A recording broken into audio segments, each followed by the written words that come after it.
No calor do verão, todos adoram mergulhar em lagos ou piscinas, mas há um assassino mortal que pode estar se aproximando de você. É uma criatura assustadora em forma de cápsula, uma ameba, que tem um flagelo peculiar.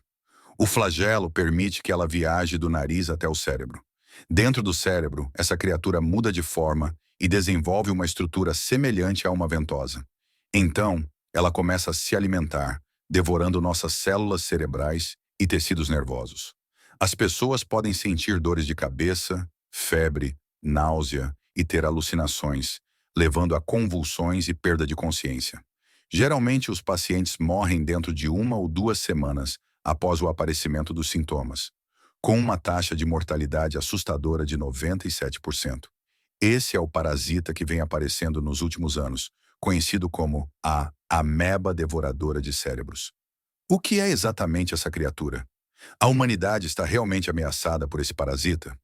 Para entender melhor, precisamos voltar ao início dessa história. A linha do tempo nos leva a 1947, na Baía de Spencer, na Austrália, onde foi construída uma tubulação de água potável. Ninguém imaginava que essa tubulação seria um canal de morte. Desde a instalação do sistema até 1972, mortes inexplicáveis ocorreram, todas associadas a doenças cerebrais. Os pacientes apresentavam alucinações e, eventualmente, perdiam a consciência, mas ninguém sabia por quê. O que intrigava era que as vítimas eram principalmente crianças e adolescentes. Isso chamou a atenção de Malcolm Fowler, um patologista do Hospital Infantil de Adelaide. Ele realizou autópsias e ficou chocado ao ver a inflamação extrema no cérebro dos pacientes, que parecia ter sido devorado. Decidido a investigar, Fowler analisou uma amostra de tecido cerebral e encontrou inúmeros buracos nos tecidos. Intrigado, ele fez mais estudos e, sob o microscópio, a humanidade viu pela primeira vez o assassino. Uma criatura unicelular, semelhante a uma ameba, que podia formar pseudópodes, protuberâncias temporárias que a ajudavam a se mover e capturar alimentos. Esses pseudópodes eram impulsionados por uma proteína chamada actina, e a flexibilidade e mobilidade dessa estrutura impressionavam. Essa era uma ameba, que Fowler nomeou Naegleria fowleri em sua homenagem, mas a maioria a conhece como a ameba devoradora de cérebros.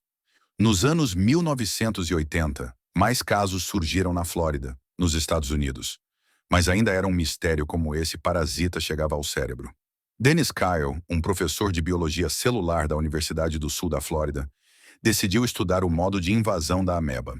Todas as vítimas haviam nadado antes de adoecer, levando Kyle a supor que a ameba entrava pelo nariz.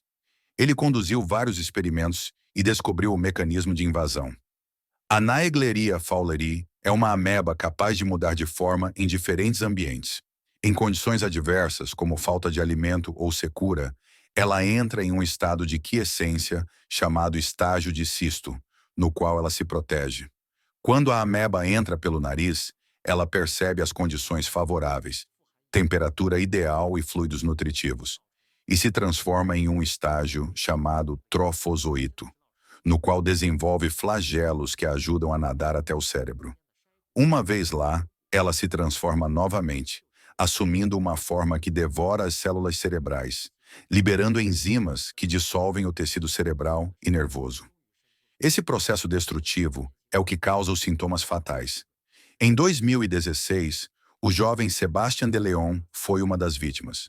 Ele nadou em um pequeno lago e 2 dias depois começou a sentir fortes dores de cabeça.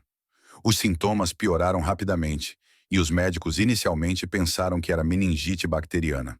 Contudo, ao fazer uma punção espinhal, os médicos não encontraram bactérias, mas sim a presença da ameba devoradora de cérebros. Felizmente, graças a um rápido tratamento com um medicamento antiparasitário, De León sobreviveu, mas sofreu danos cerebrais graves. Até 2020, apenas 139 casos dessa infecção foram registrados no Smithsonian, com apenas 4 sobreviventes, resultando em uma taxa de mortalidade assustadora de 97%. Não há um tratamento eficaz para a infecção por Naegleria fowleri. Apesar de ser um parasita mortal, Os casos são raros devido a vários fatores. Ela vive em água doce e quente, em temperaturas acima de 25 graus Celsius. Só pode infectar pelo nariz e não pelo consumo de água contaminada. E afeta principalmente crianças e adolescentes, cujas passagens nasais ainda estão em desenvolvimento. Para prevenir infecções, especialistas recomendam o uso de clipes nasais ao nadar, evitar águas não tratadas, não perturbar sedimentos no fundo de lagos e não lavar o nariz com água não desinfetada. Esses cuidados podem reduzir o risco de infecção.